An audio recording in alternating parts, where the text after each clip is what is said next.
Pero maingat po ang Pangulo sa pagbibigay ng anunsyo sa ating taumbayan.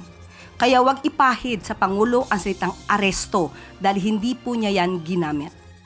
Maingat at may konkretong basihan si Pangulong Ferdinand Marcos Jr. nang sabihin na nahuli na si dating Ako Bicol Party List Representative Saldico sa Czech Republic.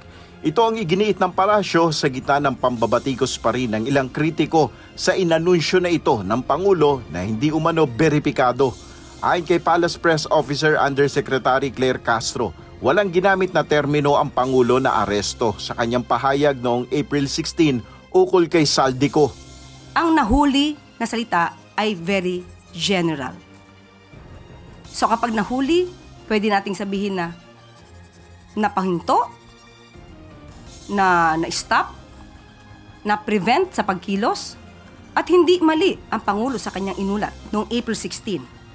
Itinama na rin anya ang nagamit na termino ng Presidential Communications Office sa isang artikulo na pag-aresto sa dating mambabatas dahil na rin sa paggalang sa umiiral na pulisiya sa Czech Republic.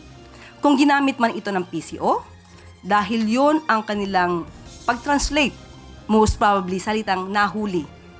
But, nung nalaman na hindi ito ang terminong ginagamit ang Czech Republic, yan po naman ay ating iginalang.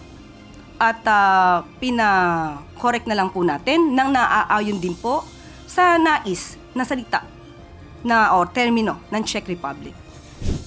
Ayon sa palasyo, ipapaubayan na lamang nila sa Department of Justice ang pagbibigay ng detalye ukol sa estado ng pagpapauwi kay Saldico na isa sa pinaka-controversial na personalidad na isinasangkot sa anomalya sa flood control projects.